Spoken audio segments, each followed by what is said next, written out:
Hello, welcome to today's video diary for finding my way with Pi, purpose, intention, and emotion. I am Pi. Today I got to have a conversation with my mom.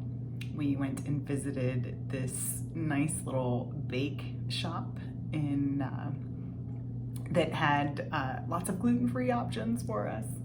And we sat down and we had a conversation for a couple of hours. We were primarily talking about what it looks like to change or to redetermine your focus as a phase of your life changes or turns over. For me, I left my 20-year corporate job and am now following my passions and working, doing things I love, and let me say working towards doing things I love. I get to do things I love every day, and I'm getting my education in what I love, and the goal is to start my PhD program either in 2025 or early 2026.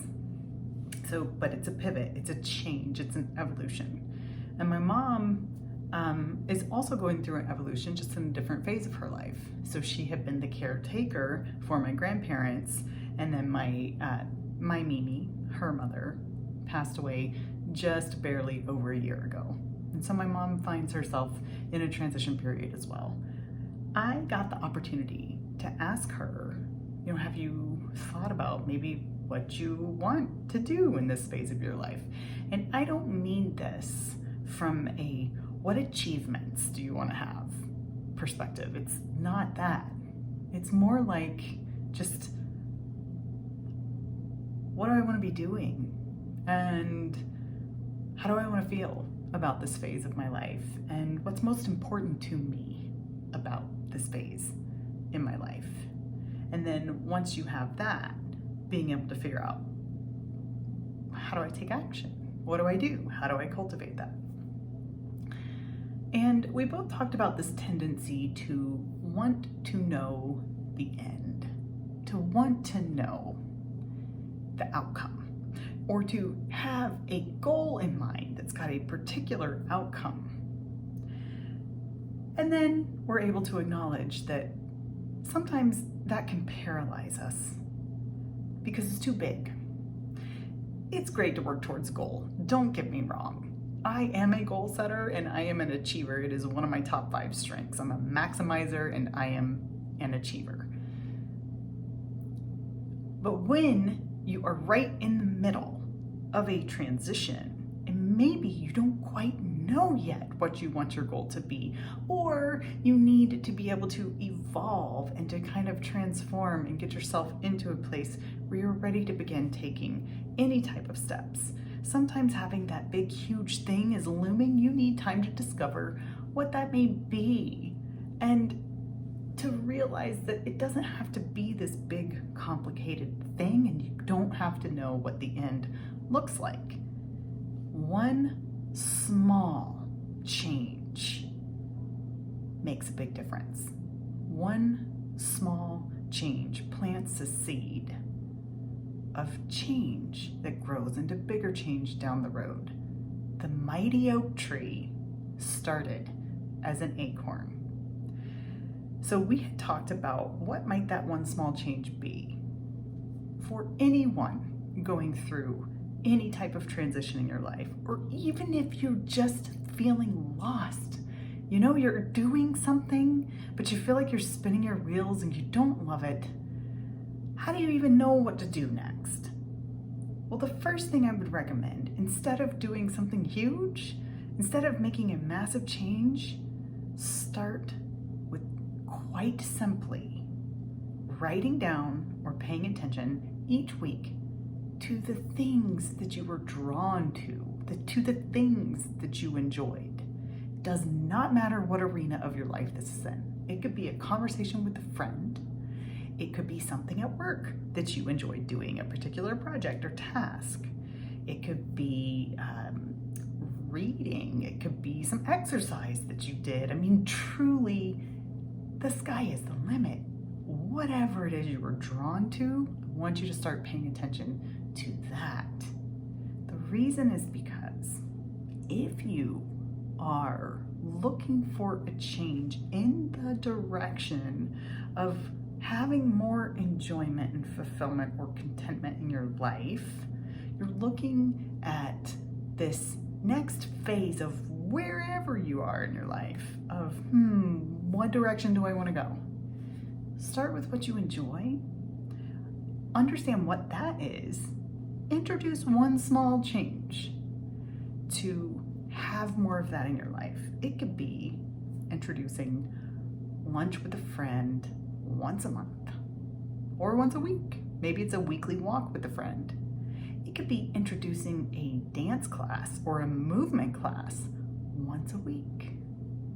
It could be maybe you want some more recovery, you're anxious often or very, very stressed out. You want to find a way for things to settle.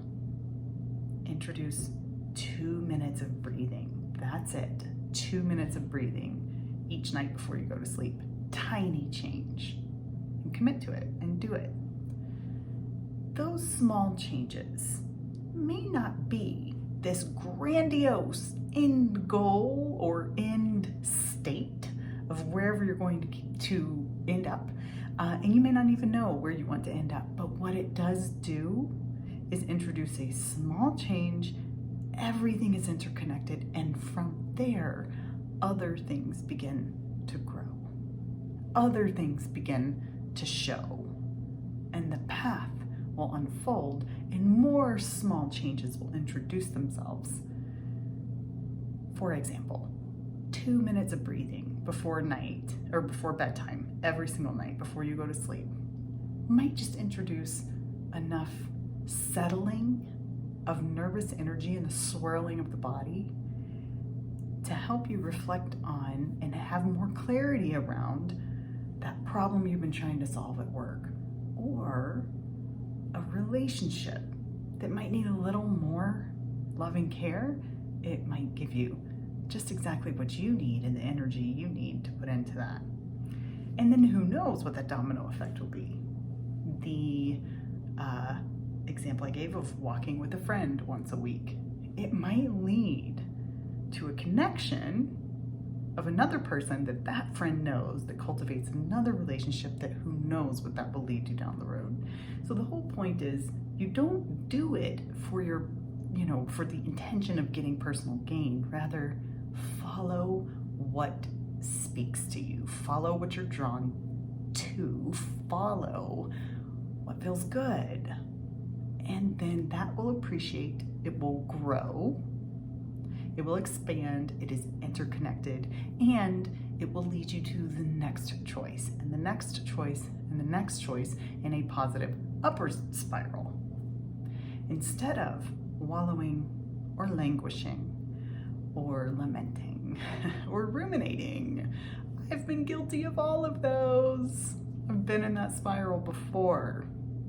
And introducing small changes for me built up over time, and I added another change and another change and another change, and yes, ultimately leaving my corporate job was a big change that I led up to after lots of small changes. And I'll be honest, talking about all being interconnected, it's taken a support network. I have an amazing hubby, and I'm so thankful for that. And it's taken a lot of effort on my part, but I didn't start out with this heavy, this is gonna be a lot of discipline and effort. It just started with one thing. One thing. For me, it was meditation. Actually, I can't even say that. It was a lunchtime walk. It was meditation, gratitude journal, a few different small things, not all at once, just small things that started, and then I started adding more, and the way becomes clear. So back to the conversation I had with my mom. She identified something that she has been loving doing, and she lights up when she talks about it. And I loved that part of our conversation where I said, I see a difference in your energy when you talk about this. How do you find more of those types of interactions, even if it's just once a month? Find it. Let that add to your life.